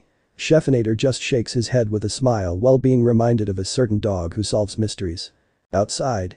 Across the street from the fox's den, as the blonde shinobi and the goddess of the hunt conversed with each other, little did they know, another Olympian was also in the neighborhood. This Olympian had been made a fool of by the blonde and thanks to him, became the butt of the joke by his family and came looking for revenge. He didn't know who it was, but someone had leaked to his Olympian family of what had occurred that fateful day, and he hadn't heard the end of it. Everyone, including his father, would snicker every time he walked into the room, and his brothers had become intolerable. Apollo and Ares were on his case every free moment he had, and it was making his itcher boil. Revenge. Hermes shouts in glee. Vendetta. A female voice shouts from somewhere, making Scheffinator snicker while everyone looks for the voice. Even Poseidon caught wind of it beneath the sea, and Iris messaged him for the sole purpose of pointing and laughing at him. He couldn't stand it. He was sure it wasn't Hestia. His lovable aunt would never betray him in such a form. Maybe it was the nymphs, but he doubted any were brave enough. Satyrs. No, not the satyrs. They would never betray him. No, he bet it was that damn Terminus. That stupid border god loved to make his life miserable. Oh, when he was finished with the blonde, Terminus was next. That was for damn sure. I got you now, you conniving SOB, Hermes whispered, his blue eyes narrowing at his foe. Wrapped in the mist, he remained hidden and out of sight from his foe. Next to him, the dark-haired god patted his secret weapon that would even out the scales and delivers to him his sweet retribution. Like he promised to his aunt, he wasn't going to kill the mortal. However, that didn't mean he couldn't hurt the mortal. It wouldn't be too severe, but it would be funny. I would do that. Poseidon says with a chuckle. Hestia just has a sweet smile while inwardly laughing at the prank she pulled on Hermes. The demigods just look confused at who Terminus is. Before any of the demigods could voice their confusion, Scheffinator just whispers something to them about waiting until after the chapter to grill their immortal parents. What was his weapon of choice? He could have gone with a couple of choices, however, his genius mind had settled on a Hephaestus-grade mashed potato cannon. It had taken some bribing since his elder brother didn't do anything for free and a great amount of patience, but he finally convinced the god of the forge to go through with his request. Modeled after one of the old 24-pounder long guns used by the world's navies between the 17th and 19th centuries, the only difference between his one and the old models was that his shot out mashed potato at a frightening speed and was capable of shooting through a tree. He tested it once the other day, and it was safe to say, Ares had not been too happy at being his test dummy. "I still owe you for that half pint," Ares shouted with rage. Whoop whoop whoop whoop whoop whoop. Hermes calls out like Zoidberg while running away with Ares hot on his heels. The god of war had been exiting his temple when he was hit by a condensed shot of mashed potato and was sent sprawling through his home yelling and cursing. He hadn't realized Aphrodite had been visiting, and the lump he called his brother had landed on top of her, covering her in mashed potato and ruining her dress. The goddess of love had given him an earful later on, but it was worth it. "What? Hermes?" Aphrodite screeches before joining in on the chase for the god of messages. The others just laugh at the comedic scene. All he had to do now was catch Naruto at the right moment and lay him out with his glorious cannon. There was only one issue with his plan, and it was one he hadn't been counting on. Hermes had hoped the blonde would be alone to avoid additional casualties. He didn't think Artemis of all people would be there at this exact moment.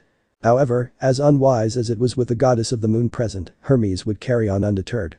His schedule over the next month was hectic, and that was putting it mildly. It was now or never, even if it meant upsetting his dangerous and temperamental older sister.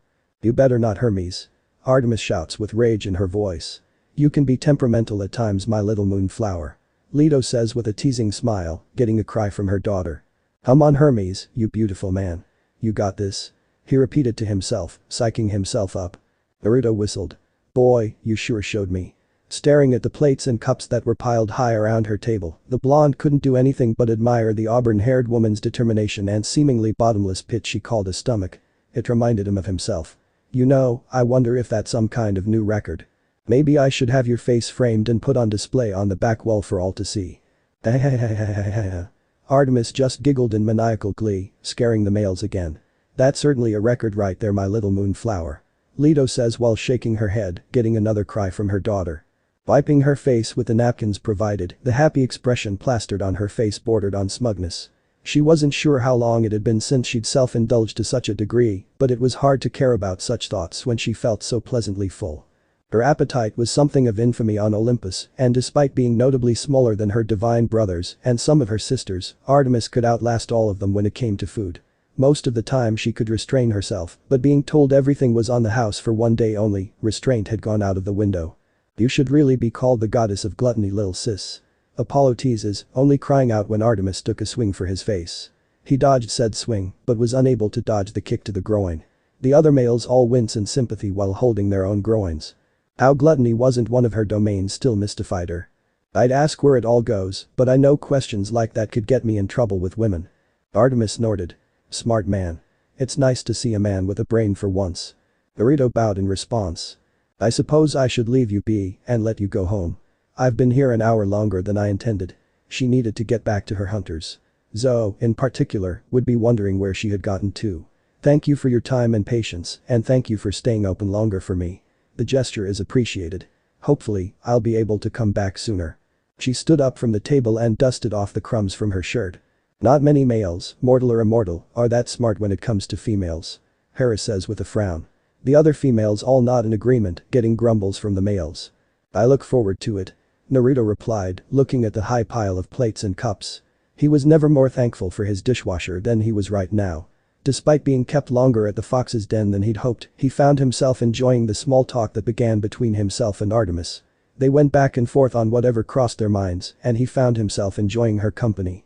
It was nice talking to someone who wasn't one of his clones. "Clones?" Athena and Annabeth asked at the same time. This got snickers from the others, getting the duo of wisdom to blush. Artemis had the same thoughts, though wouldn't admit it out loud. The mortal man was alright in her books. An idea popped into his head, and he motioned for Artemis to wait for a moment. Watching him disappear, Artemis stood by the counter, watching the door that led to the kitchen and listening to the movements and mutterings of the blonde. "What in the world is he doing?" she wondered. When a minute passed, she was about to head towards the door when Naruto came waltzing out, pushing the door open with his left leg and carrying 2 large white paper boxes in his arms. "What's this?" "Does something from me to you," he replied. "You said you see your group regularly. Next time you see them, treat them to what's in the boxes." He smiled and lifted one of the lids, revealing the inside of the box. The inside was littered with goodies that would have made Artemis salivate with greed. Dozens of cookies were piled high on each other, with gooey chocolate on the inside. The smell made Artemis close her eyes, taking in the scent. Maybe she could make some room in her stomach after all. The other one has lemon squares. There should be enough for everyone to have a couple each. How sweet. Giving the hunters cookies and lemon squares. Hestia says with a smile, while Artemis is salivating. Perhaps I should see if I could safely break my oath to remain a virgin and track down this man in our dimension. Artemis thought to herself. This is very kind of you. You don't have to do this. She watched him turn to look at her, blue meeting silver. She knew his eyes were blue, but she never noticed how blue they were. They were more vibrant than Apollo's, and even her father's. Like I said earlier. I know I don't have to, but I want to. His smile widened and shrugged. Maybe, if you and your group were ever in the neighborhood, you could come and visit. I'll treat them all to hot chocolates and cakes. Closing the lid shut, Artemis placed one box on top of the other and lifted them into her arms. That wasn't a bad idea. She had a feeling her hunters would come to like this place as well if given the chance to visit. Sure. That would be nice. His face brightened. Then, until next time. Until next time. She replied and started moving. Could you get the door for me? My hands are a little full at the moment. Sure. He wandered over and pulled the door open, bowing low in an overdramatic fashion. The action was enough to make her snort, though in amusement than annoyance. Thank you. Taking one last look at the blonde, her face frowned when she looked down at his shoes, pointing out. Your shoelaces are untied. Huh? Blinking, he looked down and saw she was right. So they are. Thanks. Crouching down to tie his laces, Naruto was none the wiser when out of nowhere, a loud bang erupted in the air, and he felt something whiz past the top of his head at tremendous speeds, grazing the tips of his hair. He almost jumped up in surprise and felt something splash against his cheek as a thud followed after. He spun around, noticing none of the people out in the street appeared bothered by the loud noise, and searched the pavement for anything that could have resulted in such a loud noise. Thus damn it. I missed. Hermes says, before running as Artemis started to chase him while shooting arrows. Get back here and take your punishment like a man, Hermes. Artemis shouted after her fleeing brother. Never. Hermes shouted back while still running. What the hell was that? He thought. For a moment, he thought he saw movement in the alleyway opposite the fox's den. He could sense something across the street, but whatever it was masking its presence and trying to keep itself hidden. It felt familiar, but he couldn't put his finger on it. Touching his cheek, he wiped off the residue from whatever splashed against him. He stared at it for a couple of seconds before realization hit him. Is this mashed potato? Why in the world was mashed potato flying through the air? Why indeed? Leto says with a giggle. The others just look at the scene of Artemis chasing Hermes around with amusement in their eyes. Hey, do you know, he started to say, but his words died in his mouth when he got a look at Artemis. Oh boy. To say Artemis had been unlucky would be an understatement. The goddess of the moon and the hunt, who moments ago was happier and more content than she had been in months, was now on the other side of the room, with her back resting against the wall of the fox's den, cracks covering the wall like a spider's web. The impact of the mashed potato from across the street had caught her unguarded and tossed her through the air and into a sitting position, her legs out in front of her and arms wrapped around the cake boxes in a vice-like grip. Her body was covered with mashed potato from head to toe, with large clumps of it wrangled in her hair and up her nose. And saved. Aphrodite says with a giggle as she took a picture of the scene to save for teasing material later. Even Leto took a picture for her scrapbook. Naruto couldn't say a word and watched as the realization of what happened slowly dawned on Artemis. Her face, once wearing an amused smile, quickly morphed into one of pure fury that Naruto wouldn't wish on his worst enemy. He let out a gulp and got to his feet. Reaching behind the counter, he pulled out a towel and wordlessly handed it to Artemis, who took the towel and wiped the vegetable residue off her face. Well, wasn't that sweet of him? Hestia says with a giggle. Leto nods in agreement with a giggle of her own. Her silver eyes zeroed in on the alleyway, like a lion who found its prey and got to her feet. She turned her attention to the gobsmacked Naruto and handed back the towel, which he gingerly accepted. Thank you. If you would excuse me. It appears I need to make a trip home, and she trailed off mid-sentence, her rage consuming her body. The blonde could do little more than nod his head as the auburn-haired goddess left the fox's den, cold fury taking over her entire person. He idly noticed her make a motion to her neck, dragging a finger across the jugular before disappearing from view. A universal sign for someone is going to die. Classic. Ares says with a guffaw. Hera just shakes her head wondering where she went wrong with her son. Turning around and now on his own, Naruto sighed when he noticed it wasn't just Artemis that was covered in mashed potato, but now potato was strewn across the inside of the den on every side. "I just want to go home," he muttered before beginning his cleanup again. "Run, Hermes. Run as you've never run before," Hermes muttered to himself, running across Olympus and leaving a trail behind him as fear encased his entire being. That damn blonde. Why did he have to duck at that exact moment? Running across his ancestral home, the god of messengers thought about his options. The mortal realm was out of the question. Artemis would find him in a heartbeat. His temple was out of the question, and the unsaid rule about gods not barging into others' temples would go widely unnoticed in this situation. He doubted his sister cared for that rule with all that rage coursing through her. Hephaestus was recording the chase between Hermes and Artemis. Dionysus was chuckling with madness in his eyes. Leto isn't willing to help the speedster at the moment, and neither is the rest of his divine family either. He ran through his options. Apollo isn't here, nor is Ares. Dionysus is at Camp Half-Blood, and Hephaestus has locked himself in his forge again. His brothers wouldn't be of any use. Apollo, in particular, had a weak spot for his twin and would likely give him up rather than help him. Aunt Hestia, Demeter, and Hera are visiting grandmother, so who knows where they might be. Their grandmother came and went from Olympus when she pleased and became increasingly difficult to track. Her residence, a pottery studio she started a decade ago, had a habit of shifting and alternating its location. Mother Ray sure doesn't like to stay in one place for too long, Hestia says with a giggle. Her brothers and sisters all nod in agreement. There was Athena to turn to, but Hermes shook that out of his thoughts. Athena and Artemis were close, and his elder sister would likely conspire with Artemis to have him tortured if given the chance. She still hadn't forgiven him for painting one side of her temple pink while she was visiting the mortal world. Gulping, his choices were running low. Poseidon and Hades would turn him away, the latter in particular. Though he could travel beneath the sea and the underworld, he wasn't supposed to abuse that privilege given to him by his uncles. Angering the gods of the sea and the underworld was not on his to-do list. One man-hating goddess was enough. I certainly would conspire with Artemis to torture Hermes, Athena says with a sadistic smile on her face, scaring her male relatives and her daughter. Hermes, upon hearing this, just whimpers in fear. Biting the bullet, Hermes changed course and made a beeline for the grand temple made of white marble that stood closest to the throne room of the gods. Hopefully, his old man wouldn't be bothered too much by the sudden intrusion. Hermes. His face going pale, Hermes bolted towards his father's temple, his sister's voice ringing throughout Olympus. Her godly energy fluctuated in bursts and was likely sensed by all currently residing on Olympus. It was potent enough that Hermes could practically feel her rage. "Oh, man. She is so pissed," he muttered, narrowly avoiding colliding with a pair of nymphs and shouting an apology as he ran past them. "You're on your own, Hermes," Zeus says with crossed arms, getting a betrayed look from his speedster son. Persephone just looks at Scheffinator to see if he would do anything to get Artemis to stop jazzing Hermes, only to see their host bopping his head to the song "Everything is Awesome." In mere seconds, Hermes found himself pushing open the enormous golden doors of his father's temple and ran inside, slamming it shut behind him. The inside of Zeus's temple was exactly how one would imagine it to be. It was large and spacious, and everything was made of marble. Personally, Hermes preferred hardwood flooring and found marble floor much too slippery for his liking, but he wasn't about to doubt his father's taste in decoration. A grand staircase led up to the second floor, where the master suite resided, along with a long hallway that contained many of his father's trophies and statues depicting his greatest triumphs.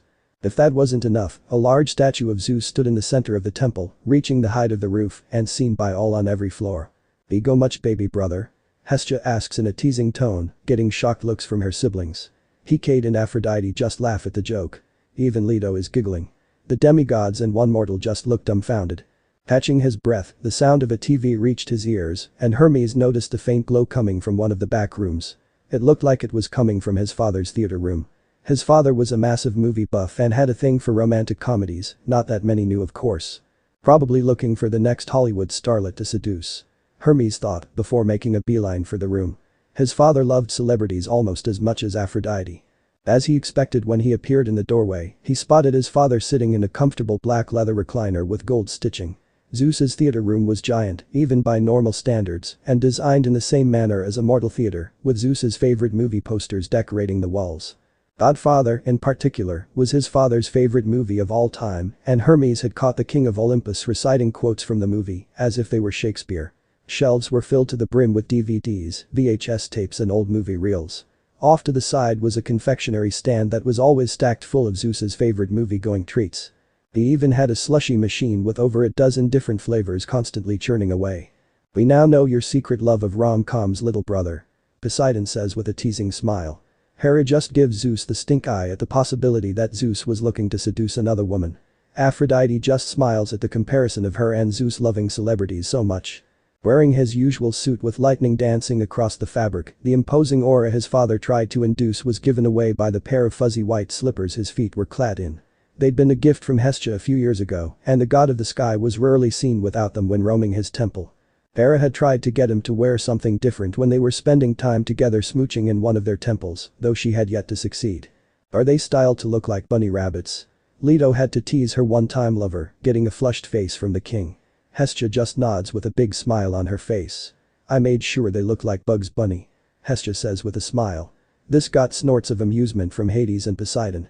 Storming into the room, he looked around and quickly searched for the best hiding spot. In this case, he chose to hide behind the enormous golden curtains that covered his father's screen when it wasn't being used. It was big enough for a human body to hide without notice. The god of the sky and king of the gods blinked in surprise, a handful of buttery popcorn in his hands and flecked across his beard. Gathering his bearings, his face turned into a scowl, and a thrum of his immense power washed over the room, followed by the smell of the ozone. "Hermes. What do you think you're doing?" He paused the movie, with the image of Bobby Boucher about to football tackle a teacher frozen on the screen. "Honestly, Zeus, you can be such a messy eater when you want to be," Hestia says with an exasperated groan. Hades and Poseidon just give mocking laughs towards their brother. Zeus loved Adam Sandler, but that was neither here nor there. "Sorry to add." The younger god slipped behind the curtain, and Zeus felt his son's godly energy vanish. "I'll make it up to you, I swear. Just don't let Artemis find me." A grunt escaped Zeus's body. "What did you do, you idiot?" Behind the curtain, Hermes was about to explain the situation to his father, hoping he could understand his plight. Though Zeus was a squishy marshmallow when it came to his immortal daughters, Artemis and Athena in particular, he could only hope his father would back him up on this one. Zeus practically invented the bro code after all. However, before Hermes could utter a word, the sounds of Zeus's temple doors creaked open, forcing Hermes to become as silent and still as a statue. "Is that true?" Percy had to ask, getting an iffy motion from Scheffinator. The other gods give the same motion as well. Turning to the doorway, Zeus watched as his youngest Olympian daughter walked through the door and was quick to notice the substance covering her body. "Potato." He thought before his mind went to work and put the pieces of the puzzle together.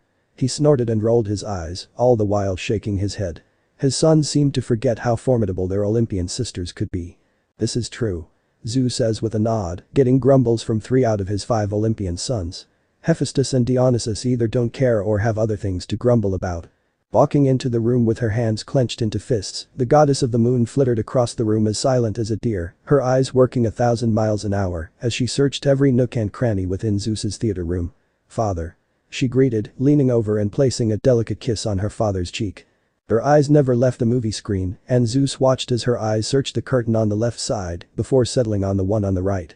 "I always get my prey, Hermes," Artemis shouts while still chasing Hermes. Hermes just whimpers while mentally calling for his mommy. Her eyes narrowed, and Zeus watched in mild amusement as his son's hiding spot was compromised. Artemis stepped forward with an expression that promised a great deal of pain when Zeus called out to her. "Moonflower." She turned and stared at the king of the gods. If it was anyone else calling her that name, Artemis would have wrapped her bow around their head. It was a pet name she earned when she first visited Olympus. Only her father and her mother, Leto, were allowed to call her that. Even Apollo would find his head buried in the earth if the name found its way escaping from his lips. "I still have the bruises from those times I accidentally called her that when I was talking about actual flowers that bloom in the moonlight," Apollo says with a wince. Leto just gives her little sunshine a sympathetic pat on the back while giggling. "Yes, Papa." Zeus had half a mind to chuckle when he heard the name. She only called him that when she wanted something or when she needed to get away with something. "Take it outside." Angry as she might be, he had no desire to watch his temple get turned inside out by his 2 children. "Fine." Her words came out as a grumble, but the attitude disappeared the moment her eyes returned to the curtains. Before Zeus could blink, he watched as Artemis bolted forward and dived behind the curtain.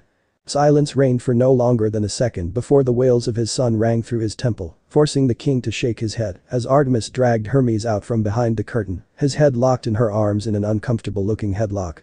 His son tried to fight out of it, his arms swinging wildly in the air, but Artemis avoided every swing. Most of the males all wince at the sight. The females, on the other hand, are cheering Artemis on. The god of messengers tried to look up at his sister. It was an accident. I swear. It was meant to get the barista. His words had the opposite effect he was hoping for. Artemis didn't say anything and instead tightened the hold she had around his head. If he wasn't a god, then Hermes' head would have popped off like a champagne cork. Dad. Get me out of this. Hermes shocked out before his sister's free fist came crashing down on the top of his head. A look of sadistic delight washed over her face, pulling the flailing Hermes out of Zeus's theater room and out of the temple. You brought this on yourself, Hermes. Zeus grumbled before unfreezing the movie. He knew his daughter's temper was almost as bad as his, though hopefully, she could restrain herself from taking it too far. Chin up. Not the face. Please, not th. A squelch followed boo a cry of agony, making Zeus wince as the door to his temple slammed shut. Shaking his head, he ignored the commotion happening outside and leaned back in his recliner, digging back into his buttery popcorn. The bark of laughter soon escaped his mouth. Ha. This movie kills me every time. Alright Artemis. That's enough. Chapter's over so you can stop jazzing Hermes. Scheffinator called out to the two immortals, getting a disappointed whine from the goddess and a sigh of relief from the god. You can torture him next chapter during the break. Scheffinator says with a sadistic smile on his face, getting a gleeful look from Artemis and a gulp of fear from Hermes. End chapter. So this part ends here. If you want to see next part of this series, like the video now and share the story with your friends. Bye bye.